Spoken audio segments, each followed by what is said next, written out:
What's up, everybody? This is TJ from Pro Play Games. Here with Sean Collins from Pro Play Games. Say what's up to the camera, What's up, Sean. guys? How you guys doing? So we're going to be doing a deck profile on Sean's deck that he recently took to the Meta Deck Open 1K in Orlando. He actually did top 8 with this deck, went undefeated in Swiss, and he's calling this deck Bacon and Beef. It features Yveltal, Tauros, and Garbodor, actually. So I'm going to let Sean go ahead and take it away. Alright, how you doing, guys? I recently competed up in the 1K Meta Deck Open. I appreciate Meta Deck for hosting the tournament. Cool stuff. It was a great tournament. There was 72 people there. A lot of good players. I chose the deck for the day. I chose Garbodor, Yveltal, Tauros. It's the deck I've been piloting since I've seen it. Added a few things in. It's done really well, so that's kind of why I went with the deck choice. Got a lot of good matchups. Shuts off things with items. Abilities are huge in this game, and getting that Garb off to lock down an entire deck tech just was awesome all day. So I'll go through some of the deck, some of the reasons for playing some of the cards, and some of the reasons I might want to take things out. So first off, I'll start with the Pokemon. Play the standard Fright Night Yveltal. Its ability, basically, no items for the active have any effect. So if there's a float stone on the opponent's Pokemon, he can't retreat. Surprisingly enough, I didn't use this at all, not once. I barely even benched it. It's probably going to get cut. Didn't need it, didn't really use it. EX Pokemon are still used. I saw a lot of more GX techs, a lot of Lapras, Vileplume, Tauros, Decidueye, tons of Decidueye decks. So probably going to cut that. That's the one card. I also played 2 copies of Trubbish. It's the stage 1 of Garbodor to evolve from. So obviously needed. Obviously play the evolution of Trubbish, which is Garbodor. Its ability basically locks out any Pokemon with abilities such as itself. So no Shaymins, no Rongaroos, no Hoopas, stuff like that. Pretty standard. Ran 2 copies of Shaymin. Pretty much staples in any deck. Gets the deck moving. I actually played in my feature match. If I didn't have Shaymin in the deck and I Ultra Balled, I wouldn't have had a hand, would have lost the game. So Shaymin is definitely needed.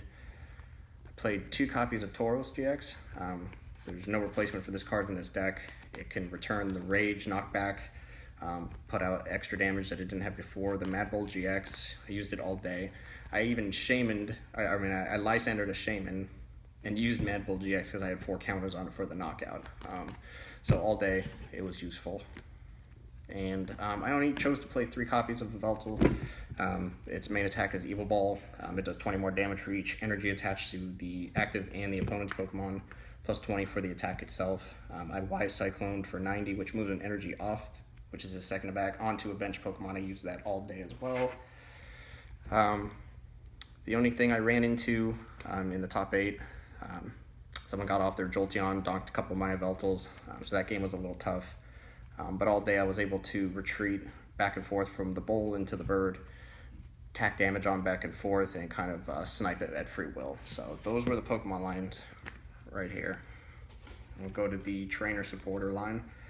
For those of you who are either new to the game or just started watching the channel for Pokemon, I know PPG hasn't done a lot of Pokemon content.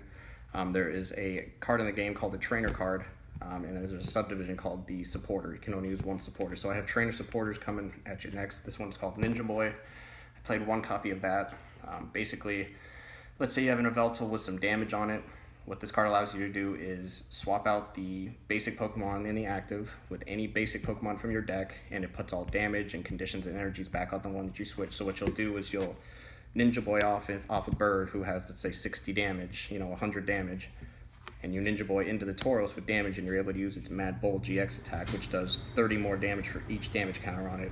Can wallop up to 200, 300 damage easily. So tech card in the deck was Ninja Boy, really useful. I used it once or twice. It could have been used more, I just didn't have the opportunity for it. Next one is Professor Kukui.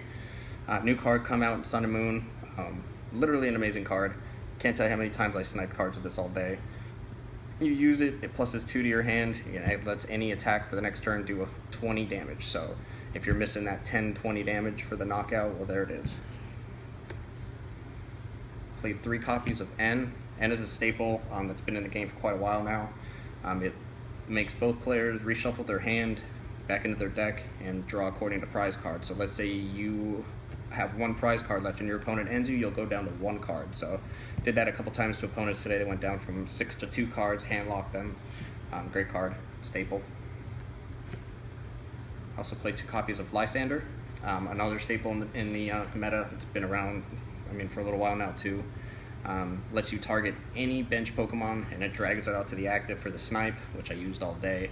Finished games with it, won me games, staple card must be.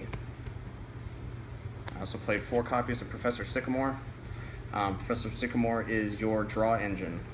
Lets you pitch your hand to the discard and draw a fresh 7 cards. Card explains itself, needed in every deck. So those were the supporter trainers that I played. So the deck was pretty item heavy. I expected some Vileplume lock, which locks items from your hand.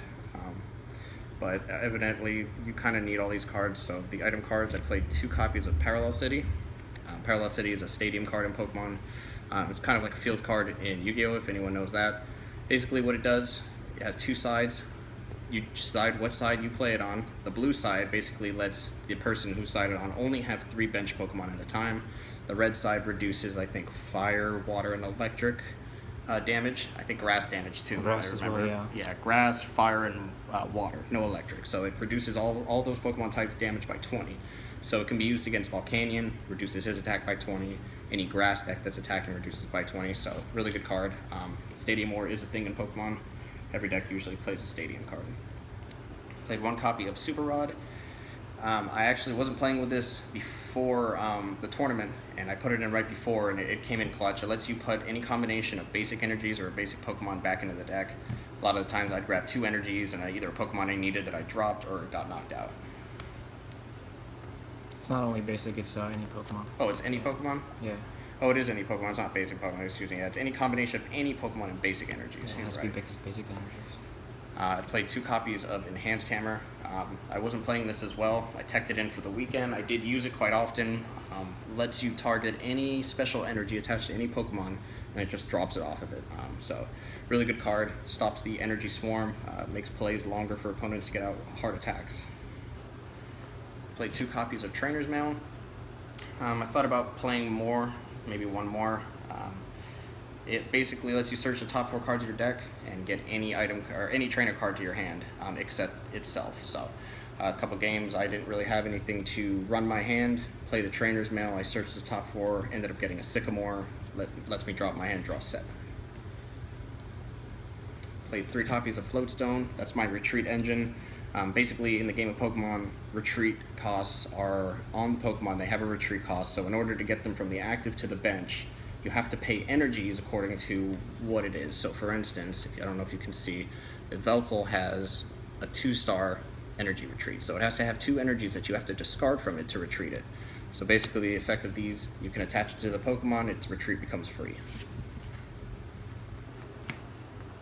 Another tool, same type of concept where you attach it to the Pokemon, except this one's effect, basic Pokemon gain 40 health. So if a Tauros GX has 180 health base, and this gets put on it, it's now sitting at 220 health, and it allows 10 extra attack on damage as well. Played 3 copies of Max Elixir. Max Elixir is a staple card. I'd say anything that really wants to ramp into an energy or set up an energy play. This lets you look at the top 6 cards of your deck and search any basic and attach it to a bench Pokemon. So, was able to set up, retreat a Pokemon, play Max Elixir, get an energy, play another energy, and have something set up to attack on turn 1. So it's a really useful card. I played 4 copies of Ultra Ball. Ultra Ball is another one of those cards that's been around for quite a while, staple in every deck. You discard 2 cards from your hand after playing it, and you can search any Pokemon in your deck, put it to your hand.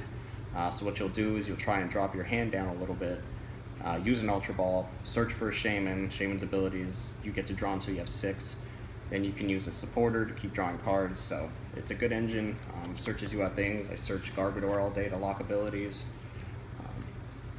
And the last copies for the items, of course, for Versus Seeker. Versus Seeker is another card that's kind of come in and out of the meta. It was way back, I forgot what format it was in, and it came back recently in the X and Y. Great card, allows you to basically get any supporter card back from your discard into your hand. So if you have a play set up for game and you want to snipe something, but your Lysander's in the graveyard, you can first a Seeker, retrieve the Lysander to your hand, and then use Lysander. Pretty potent card. I would recommend 4 in every deck. And the energy line was pretty simple. It really hasn't changed at all since regular Yveltal or Yveltal Garb. You play the basic 4 DCEs, double colorless energies. So basically what this provides is 2 energy. It's 2 blank energies, so anything with a star for an energy attack, this will cover that times 2. So really good card. Played in a lot of decks. And for the basic energies, I basically just played the good old 9 dark energies. Nothing too crazy with the energy lineup. But this was the deck I played in the open. It was definitely the right choice of the day. All my matchups it was great against. A couple of them were difficult. I played a Mega Mewtwo round 1. I was able to take that out. I played a Lapras Vileplume deck, which was a little tricky. I took that over. I ended up playing Daniel in round 3, I think, for the feature match. Yeah, Daniel Lopez. Great match, by the way. That came down to the wire. That was another Decidueye Tauros Plume. So overall, my matchups, Garbodor just came in too clutch to lock abilities, to shut down decks. I feel the composition of the deck overall went really well. Like I said, I think about cutting a couple things here and there, maybe adding copies of Trainer's Mail. Dropping the Yveltal, I definitely dropped this. Anyone playing the deck, honestly, you can try playing it. It does have its uses. Shaman's a thing in every deck. You can always snipe those, but its utility now is just, I'd rather play something else, to be honest. Another Pokemon, maybe. This was the deck. If you guys had any questions, it did go undefeated in Swiss. I did ID 2 rounds in the last round, but all the other rounds undefeated. So the top 8, unfortunately, I got kind of surprised by Jolteon. Took out a couple of Yveltals, put me in a bad spot. But overall, placed 7th, so I'm really happy. Shout out to PPG, everyone at the shop. Happy I could place for the event, and we'll have another play here coming soon for you guys. All right, guys, we'll see you next time. Thank you very much. We'll have more content coming out probably later on this week. Make sure to stay tuned.